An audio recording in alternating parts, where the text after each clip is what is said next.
Vai ter muita atividade boa, vai ser comida muito gostosa, vai ser um momento muito especial, amém? Obrigada. Vamos passar para o momento da palavra.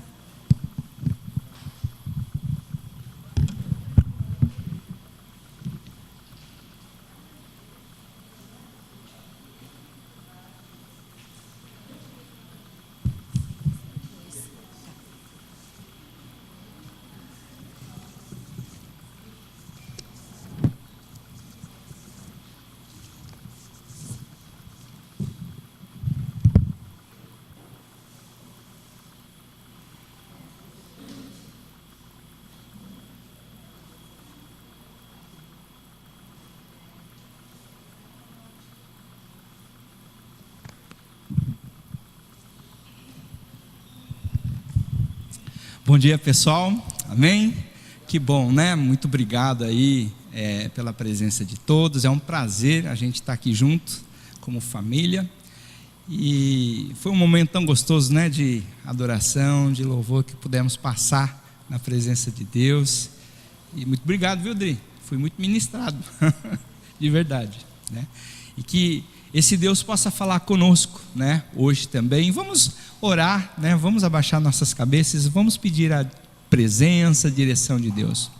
Paizinho amado, Pai, nós queremos te agradecer mais uma vez pela tua presença, pela tua ministração em nossas vidas. Colocamos o nosso coração diante do Senhor e pedimos que o Senhor venha examinar cada intenção, cada plano, cada desejo, e que isso possa ser provado diante do Senhor. Nós queremos ser conhecidos por Ti, nós queremos ouvir a Sua voz, nós queremos Te conhecer mais e mais, que agora possa ser momentos de aprofundamento do nosso relacionamento com o Senhor. Nós pedimos a presença do Teu Espírito Santo, que já está aqui ministrando desde os louvores, transformando, tocando os nossos corações. Eu peço que o Senhor continue, Pai, a derramar a sua revelação sobre nós. Abençoa-nos nesses momentos, toma a tua direção, em nome de Jesus, amém. Amém, queridos. Hoje nós vamos falar sobre foco e perspectiva, né? Foco e perspectiva são coisas que têm a ver com a nossa, o que nós priorizamos, como nós enxergamos as situações. Nós estamos seguindo as ministrações da carta aos Filipenses, né? E muita coisa boa Deus tem falado conosco, e nós vamos ver como foi o foco e qual foi a perspectiva do apóstolo Paulo, né? Como que nós cristãos, nós podemos aprender em o que focarmos em nossas vidas e como enxergar tudo aquilo que acontece nas nossas vidas. Nós vamos ver o exemplo do apóstolo Paulo, né? Instrumento de Deus, homem cheio do Espírito Santo, que representava Jesus Cristo aqui na terra, né? E ao olhar a perspectiva, o foco que ele teve com as situações que ele viveu, que Deus possa nos ministrar, Ele possa mudar a nossa perspectiva, Ele possa melhorar o nosso foco, amém, amados? Então, essa é a intenção. Então vamos ao texto, Filipenses capítulo 1, do verso 12 ao 18, né? Lá está escrito assim: quero que saibam, irmãos, que aquilo que me aconteceu tem antes servido para o progresso do Evangelho.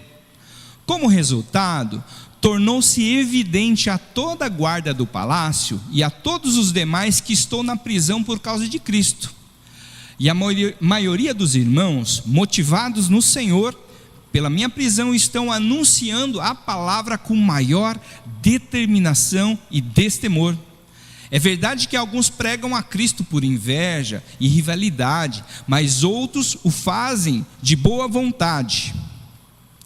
Pode virar, por favor?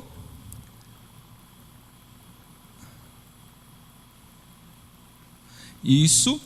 Estes o fazem por amor, sabendo que aqui me encontro para a defesa do Evangelho. Aqueles que pregam a Cristo por ambição egoísta, sem sinceridade, pensando que me podem causar sofrimento enquanto estou preso. Mas o que importa? O importante é que, de qualquer forma, seja por motivos falsos ou verdadeiros, Cristo está sendo pregado, e por isso me alegro de fato e continuarei a alegrar-me. Amém, amados? Então, nós sabemos que o apóstolo Paulo, ele está na prisão, né?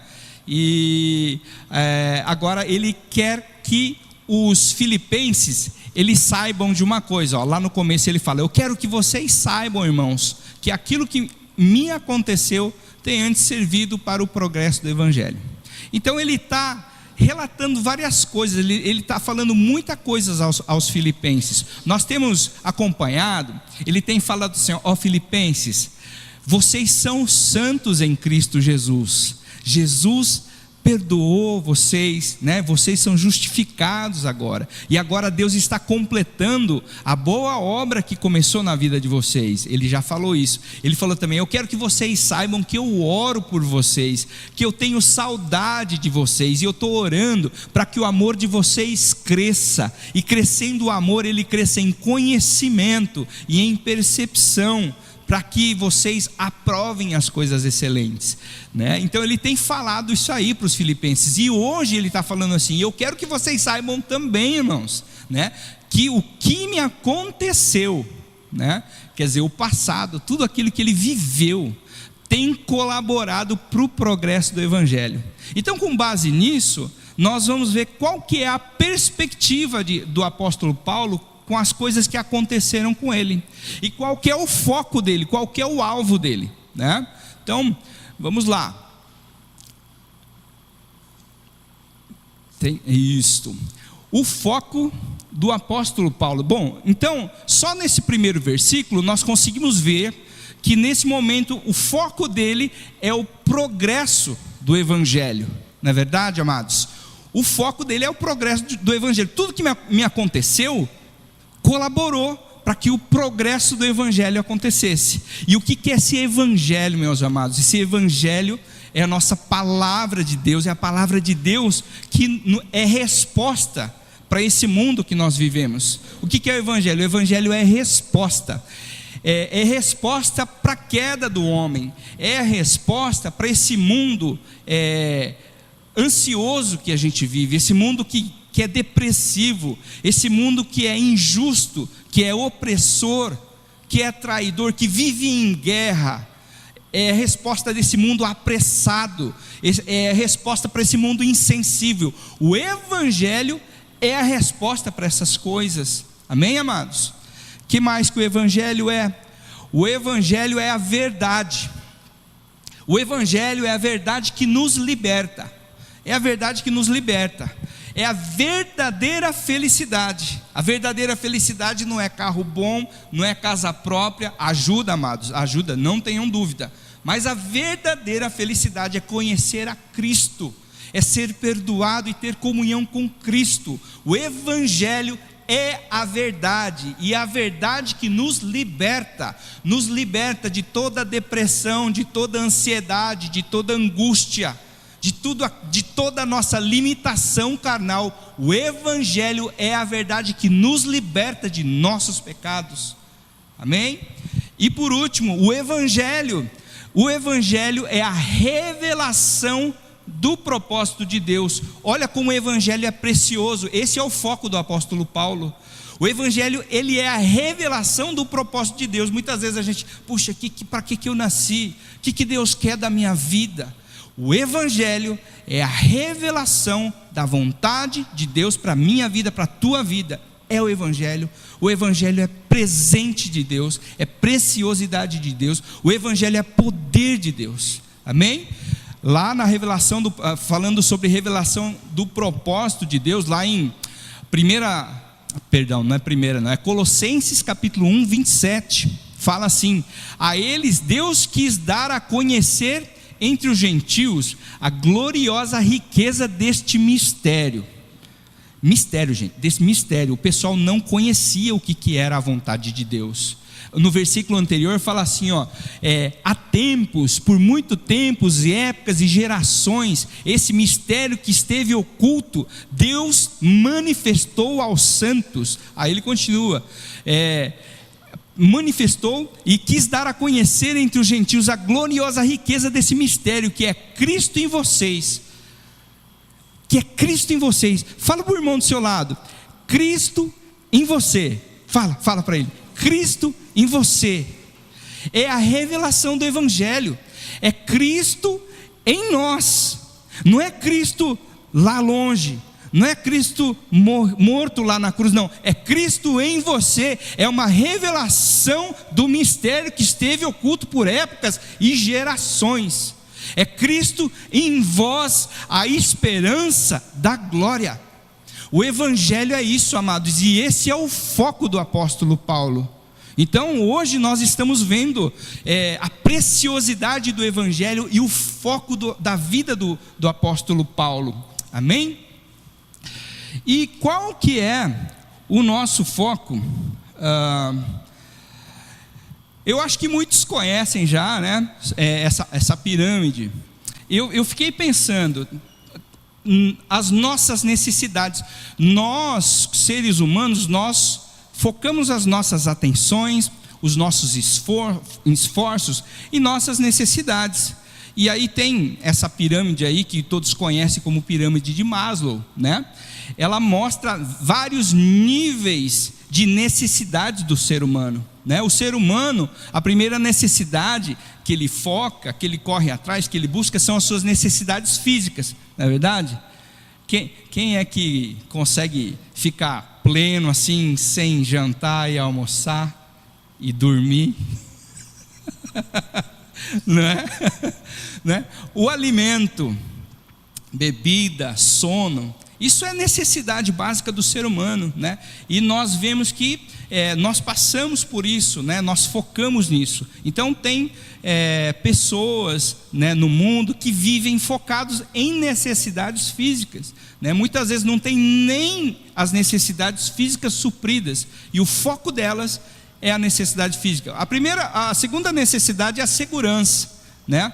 Então é você poder ter segurança, integridade física, você viver, ter o direito de ir e vir, ter a integridade física, ter uma estabilidade financeira, você conseguir pensar, bom, mês que vem eu estou empregado, então mês que vem eu posso fazer as compras. Isso é segurança também. Então o ser humano, ele pode focar nessa segurança também. Eu preciso ter uma segurança, o meu foco é a segurança, né? Eu preciso estar protegido, eu preciso ter estabilidade financeira.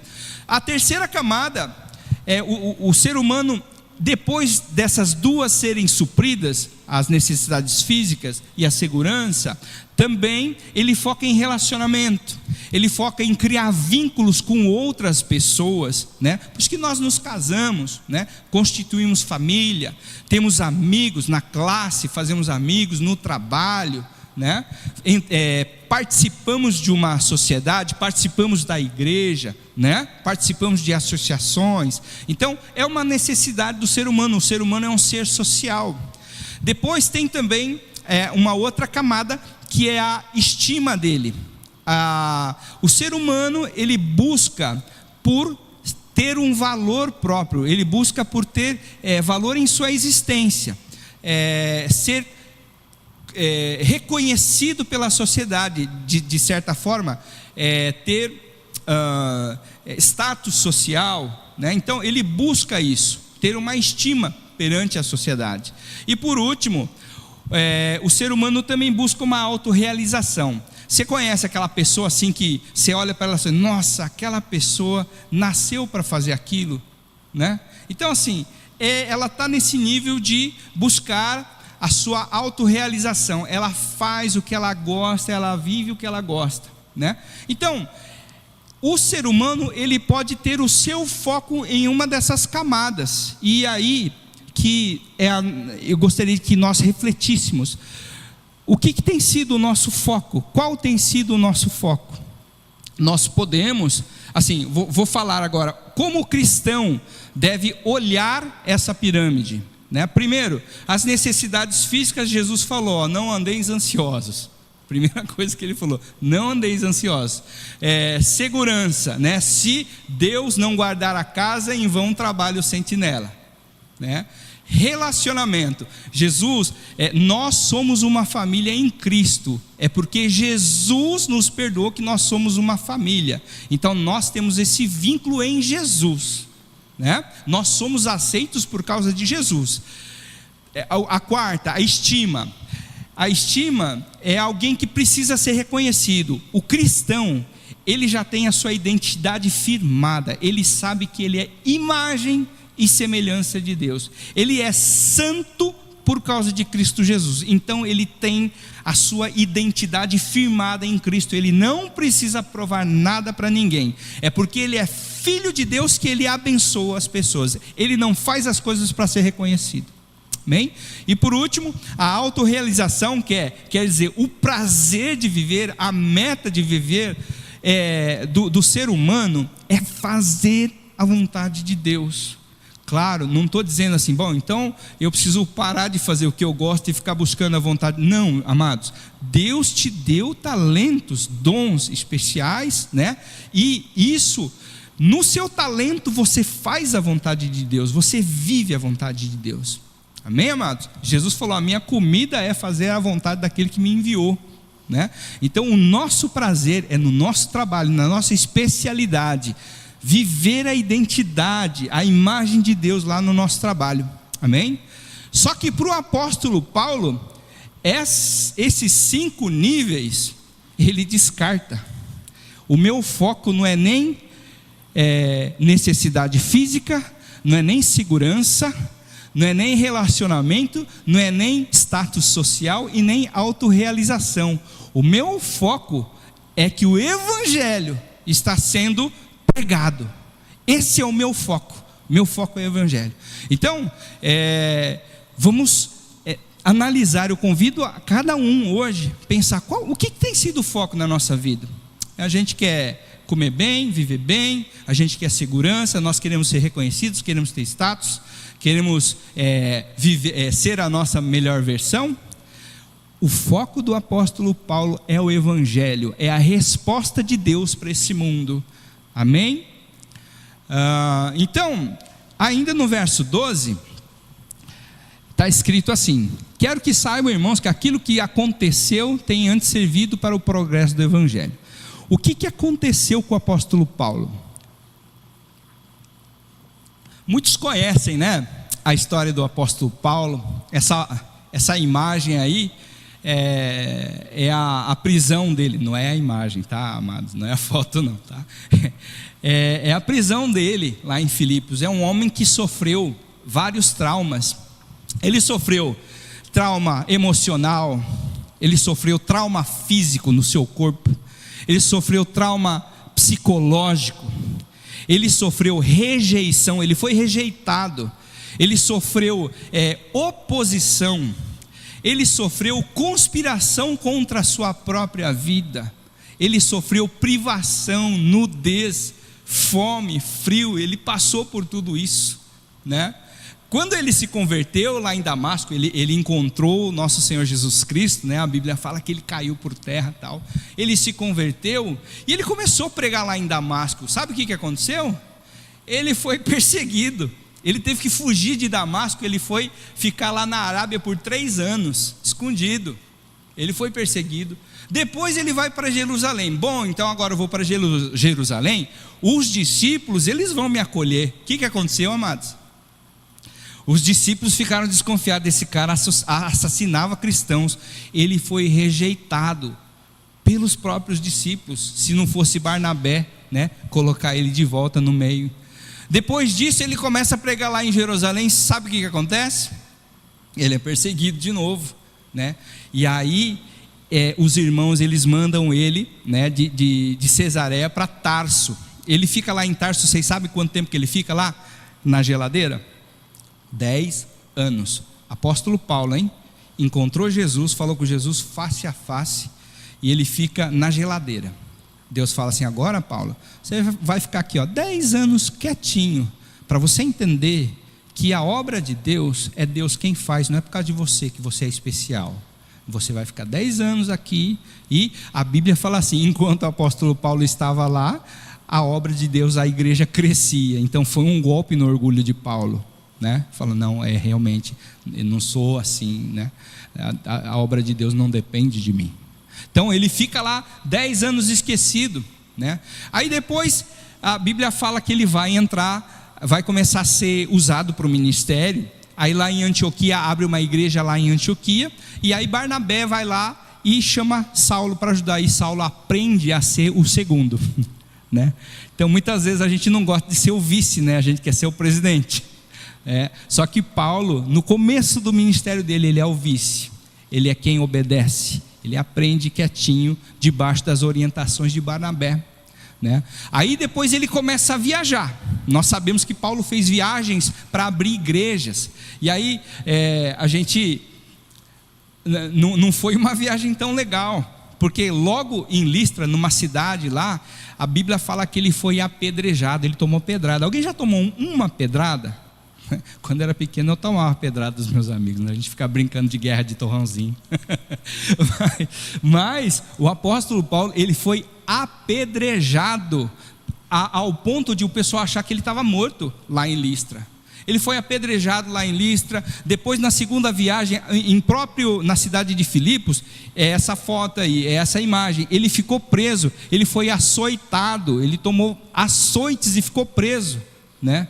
Depois, na terceira viagem, quando ele vai para Atenas, ele é tido como tagarela. O pessoal diz: esse cara é um tagarela, né? Lá em Corinto, ele vai lá abrir a igreja. Lá em Corinto, o pessoal do Corinto fala: esse cara é um impostor, ele sofre rejeições. Ele vai lá dar a sua vida para abrir a igreja, para abrir as igrejas, falar de Jesus Cristo, e o pessoal fala que ele é tagarela, que ele é impostor. O pessoal rejeita ele. Ele sofre todos esses tipos de adversidades.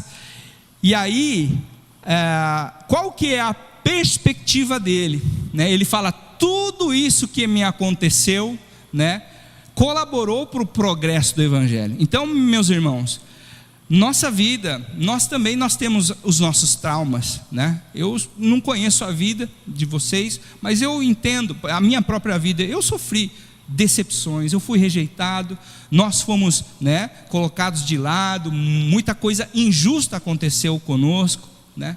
Mas tudo isso, amados, é para mudar a nossa perspectiva. Isso não é tristeza, isso não é prejuízo. Nós vivemos o propósito de Deus. O apóstolo Paulo, ele fala que tudo isso colaborou para que o evangelho ele fosse pregado. Então tudo que nós acontecemos, tudo que nós vivemos, todas as nossas desventuras, as nossas dores, as nossas dificuldades, tudo isso, amados, isso colabora para o nosso crescimento. Isso colabora para o bem. Segundo Romanos 8:28, começa a fazer mais sentido esse versículo, não é? Esse versículo fala: tudo coopera para o bem daqueles que amam a Deus, daqueles que são chamados segundo o seu propósito.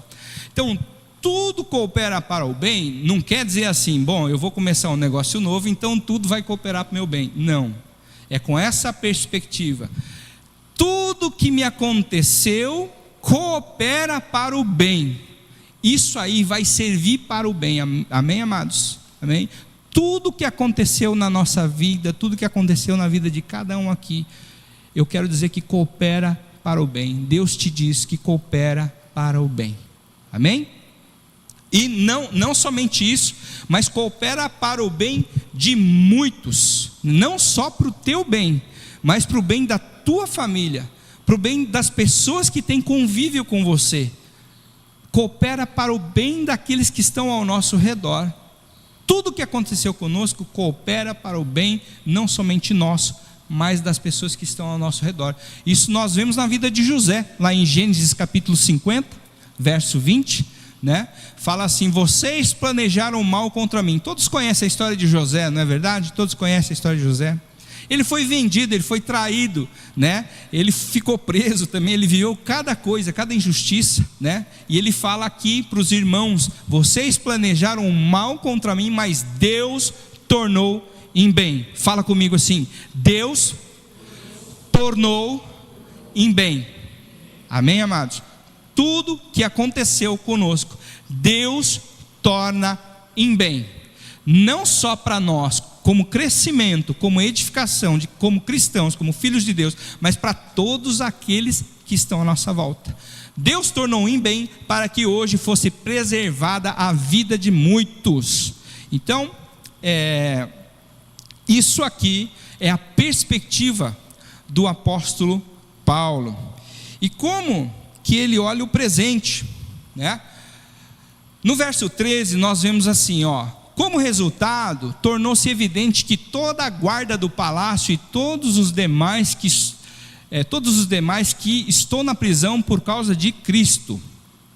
Então, como é que Paulo ele olha o presente? Aqui nessa versão está guarda do palácio. Na versão de alguém está assim, guarda pretoriana. Existe essa versão também. O que é uma guarda pretoriana? Não é uma guarda de uniforme preto, não. É uma guarda que é a elite dos soldados que serviam na casa de César, né? Então, é uma guarda muito seleta. E Paulo vê essa prisão, tudo que ele está passando, aqui ele está preso. Ele vê isso como uma oportunidade de falar do evangelho para essa guarda pretoriana. Ele é vigiado por guardas, por turno, né? Os guardas revezavam para vigiar a vida dele. E o que ele fazia? Adivinha? Ele falava do evangelho, porque o foco dele era o evangelho. Ele dava a resposta, ele falava a verdade, ele falava a revelação para os guardas. Os guardas, eles nunca iriam ouvir do evangelho se não fosse a prisão do apóstolo Paulo. Então ele está vendo isso como uma oportunidade.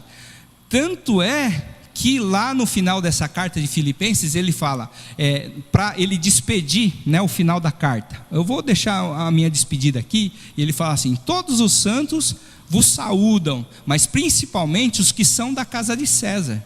Então, olha só, tinha guarda que fazia parte da casa de César, que se converteu ao cristianismo, e esses guardas, eles estavam mandando saudações também.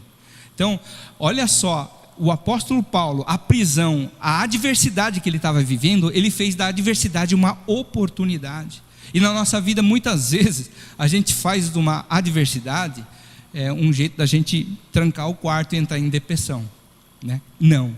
A adversidade na nossa vida, nós aprendemos aqui com o apóstolo Paulo, que ela pode ser uma oportunidade para Deus glorificar o nome dele na tua vida, na minha vida. Amém, amados?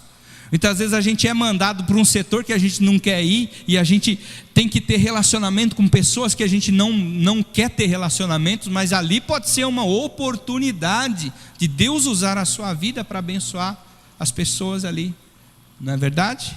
Então, nós precisamos entender que tudo que acontece, seja bom, seja ruim, seja adversidade, isso é uma oportunidade de Deus glorificar o seu nome em nossas vidas, através de nossas vidas. Segunda coisa, ele vê a perspectiva que ele tem do presente.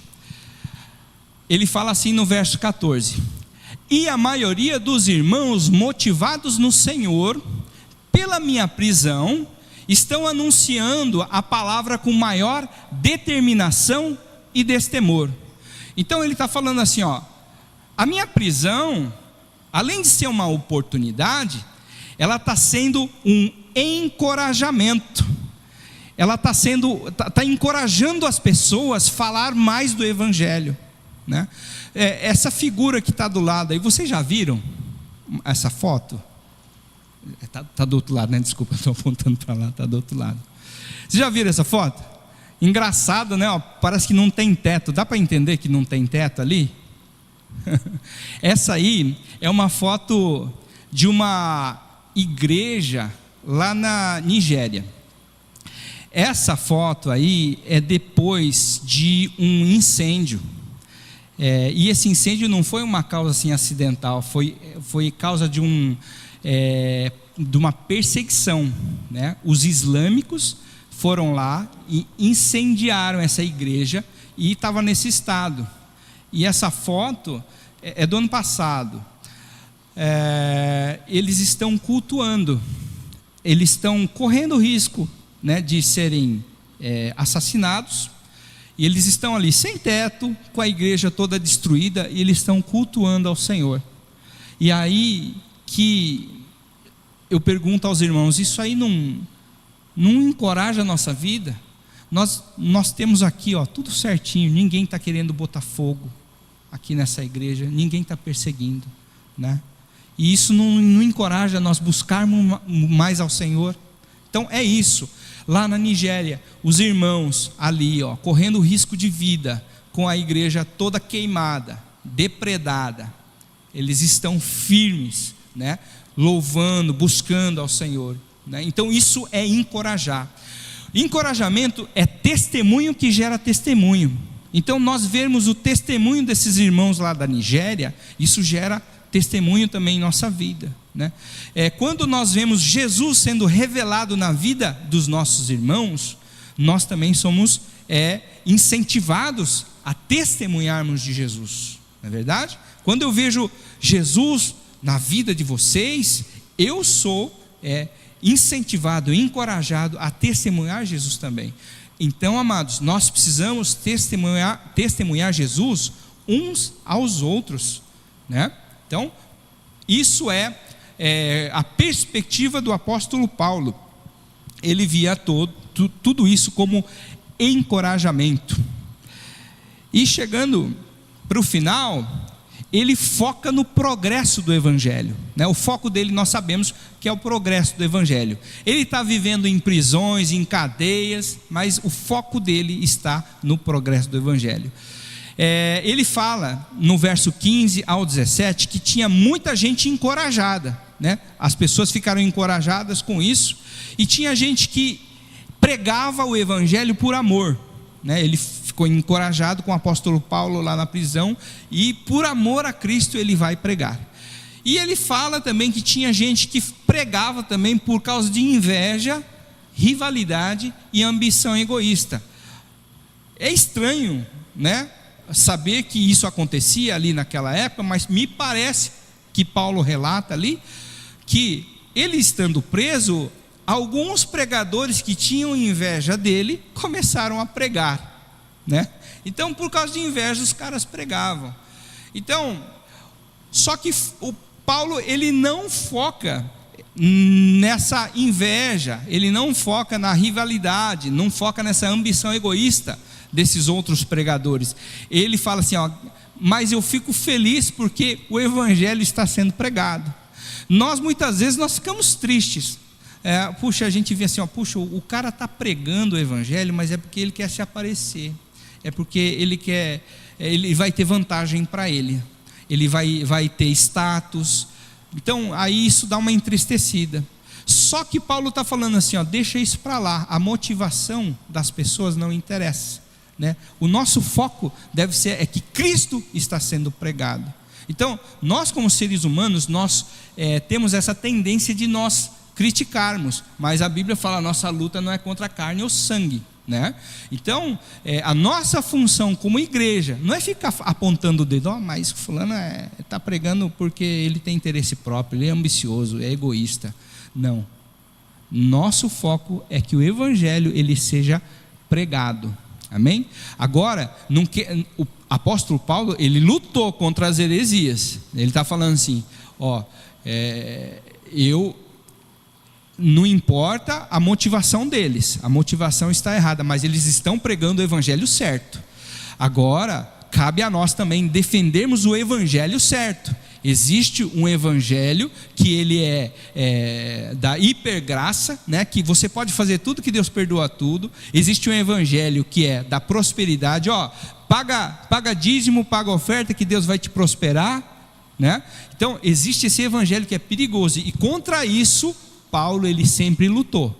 Paulo lutou contra heresias, Paulo lutou contra mentiras e inverdades. Então nós como cristãos precisamos conhecer a palavra profundamente, para não deixar heresias, né, acontecerem no nosso meio e ao nosso redor. Mas a motivação da pregação, isso aí é com Deus. Isso aí lembra Mateus 7, 22 e 23, né?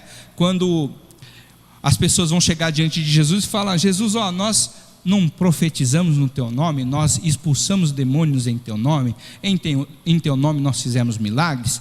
Jesus vai falar: aparta-te de mim, porque eu não te conheço. É a galera que prega, que faz as coisas de Deus com ambição egoísta, faz para si mesmo. Então isso aí é Deus que vai julgar, não somos nós. Amém, amados? A nossa parte é focarmos no progresso do Evangelho. Isso, né? Então nós podemos fazer o certo da maneira errada, nós podemos pregar o Evangelho, mas temos que tomar o cuidado se não tem ambição egoísta no nosso coração. E para finalizar, ele termina a carta assim: Cristo está sendo pregado e me alegro. Esse é o foco dele. Ele fala assim: mas o que importa? O importante é que de qualquer forma, seja por motivos falsos ou verdadeiros, Cristo está sendo pregado e por isso me alegro. De fato, continuarei a alegrar-me. Então, essa é a nossa alegria, amados. Deu para entender sobre foco e perspectiva? Qual que é o foco do apóstolo Paulo? É pregar o Evangelho. O que é o Evangelho, amados? O Evangelho é a resposta de Deus para esse mundo caído. O Evangelho é a resposta de Deus para toda ansiedade, para toda depressão, para todo tipo de guerra, para todo tipo de como é que fala? Opressão, né? Exploração. O Evangelho é a resposta para essas coisas. O Evangelho é a verdade que liberta a nossa própria vida, do nosso próprio pecado, do nosso próprio egoísmo, da nossa própria carnalidade. O Evangelho é que nos liberta. E o Evangelho é a revelação de Deus. O Evangelho é Cristo em vós. É o Espírito Santo de Deus vivendo em nós. Por isso que é Cristo em nós. Amém? Então, a propagação desse Evangelho é o foco do apóstolo Paulo. E com isso nós aprendemos que isso deve ser o nosso foco também. Claro, nós precisamos nos preocupar com a nossa comida, precisamos nos preocupar com a nossa segurança, precisamos nos preocupar com a nossa sociedade, com as nossas relações, precisamos, com os nossos planos, sim, mas o nosso foco é a propagação do Evangelho, é a propagação dessa salvação, dessa verdadeira liberdade em Cristo Jesus. O nosso foco deve ser em Jesus Cristo, e isso é a alegria, como é a alegria do apóstolo Paulo. Essa foto aí do lado é lá em Roma, numa prisão chamada Mamertina. E lá ficavam os condenados à morte, e provavelmente o apóstolo Paulo passou por lá. Diz que lá tem uma plaquinha, né, que o apóstolo Paulo... Isso é tradição, tá, amados? Isso não está na Bíblia, mas lá existe essa prisão, e diz que tem nomes também, além do apóstolo Paulo, de soldados romanos que se converteram ao cristianismo por causa do apóstolo Paulo. E diz que o apóstolo Paulo foi executado, e também esses soldados, também eles foram executados porque eles se converteram, tá? Então isso é tradição, não está na Bíblia, mas lá em Roma existe essa prisão. Olha só a visão que o apóstolo tinha, olha a perspectiva do apóstolo Paulo. Já pensou? Se acordar de manhã e olhar isso aí? Só que a perspectiva dele era isso aqui, ó. Isso aqui é uma oportunidade. Tudo que está acontecendo comigo é uma oportunidade. Tudo que está acontecendo comigo é um encorajamento para os meus irmãos. Todo mal que está acontecendo comigo, Deus transforma em bem. Nessas prisões, o apóstolo Paulo escreveu Filipenses, Efésios, Colossenses, Filemão. Essas cartas que nós temos na Bíblia foram escritas ali, ó. Ele acordava e via essa visão aí. Isso aí está iluminado, tá? Provavelmente era um pouquinho mais escuro, à luz de lâmpadas, né? Lâmpadas daquela época. Então, amados, o que você está vendo hoje, a sua realidade, a sua volta hoje, tenha a perspectiva do céu. Veja como Deus vê, veja como uma oportunidade, veja como um testemunho. Você pode testemunhar o que você está vivendo, Deus vai transformar em bem. Amém? Eu posso ouvir um amém? Amém? Então é isso, né? E assim nós queremos encerrar, né, essa palavra, essa parte, pedindo a Deus que Ele possa nos dar esse foco, nós sermos usados como o apóstolo Paulo, termos a perspectiva do céu. Tudo que nos aconteceu, tudo que nos acontece é uma oportunidade. Amém? Vamos orar? Senhor Deus, muito obrigado, Pai, por esses momentos na sua presença.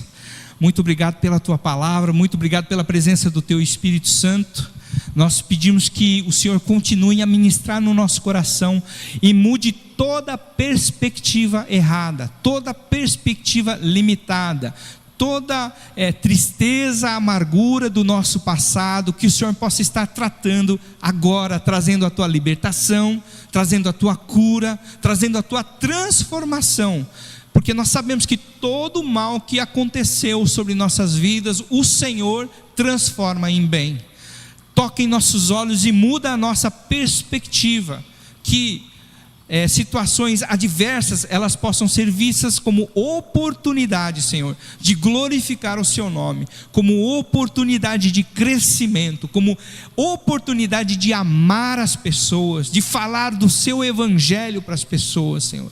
Abençoa cada família que está aqui, toca no coração e enche com Teu Espírito Santo, que a Tua ousadia, que a Tua presença seja intensa na vida de cada um aqui, trazendo transformação, trazendo edificação, trazendo fortalecimento e glória ao Seu nome. Essa é a nossa oração, esse é o nosso pedido em nome de Jesus. Amém?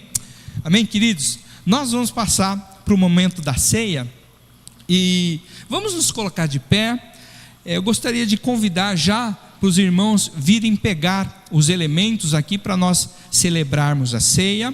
Fiquem à vontade e vamos fazer aquele conselho, aquele costume nosso de trocarmos o elemento da ceia. Fala assim, você é testemunho de Cristo para mim. Fala isso para o seu irmão, você é testemunho de Cristo para mim.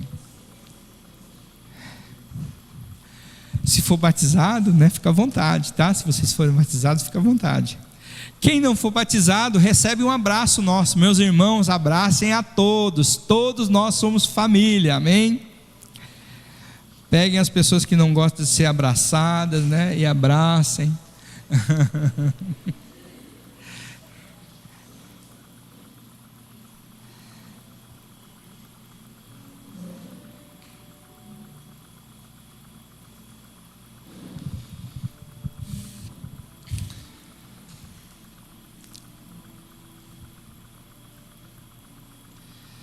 E que Deus possa mudar, né, a nossa história, a nossa visão, a nossa perspectiva, o nosso foco, possa ser Cristo. Amém? Vamos celebrar. Eu vou estar lendo o texto. 1 Coríntios capítulo 11, verso 23, está escrito: pois recebi do Senhor o que também lhes entreguei, que o Senhor Jesus, na noite em que foi traído, tomou o pão e, tendo dado graças, partiu e disse: isso é o meu corpo, que é dado em favor de vocês, façam isso em memória de mim. Vamos celebrar do corpo do Senhor.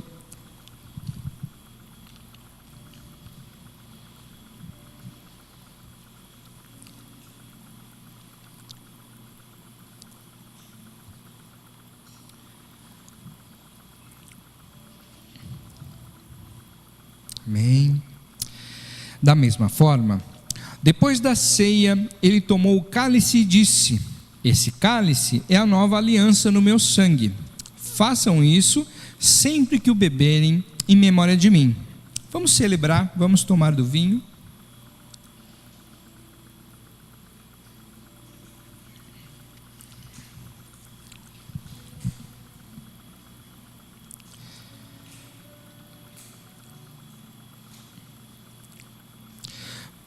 Porque sempre que comerem desse pão e beberem desse cálice, vocês anunciam a morte do Senhor até que Ele venha.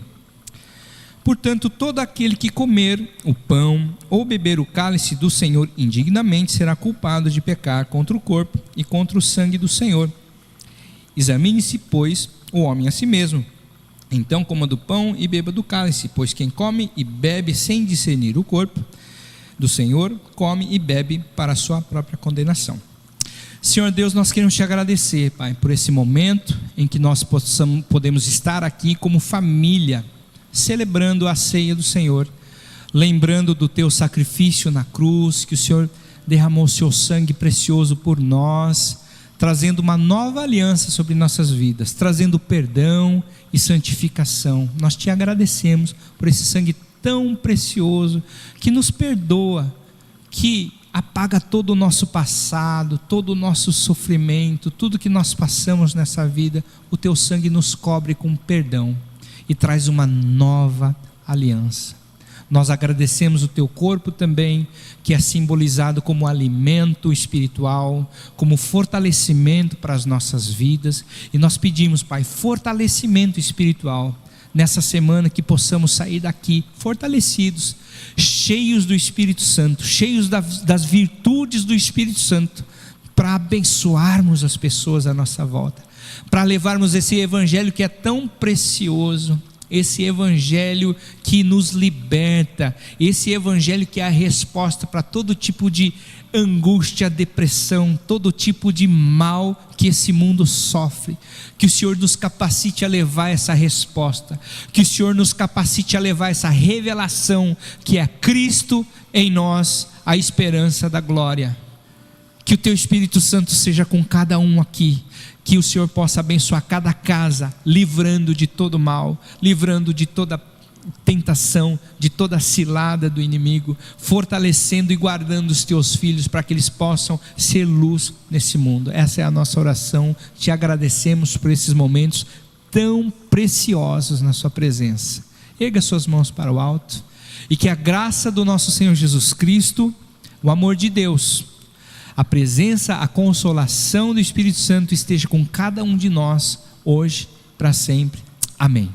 Amém, amados? Deus abençoe a todos. Dá um abraço no irmão aí do teu lado, e que todos tenham um ótimo domingo. Aos visitantes, sejam muito bem-vindos, tá? Deus abençoe, tá?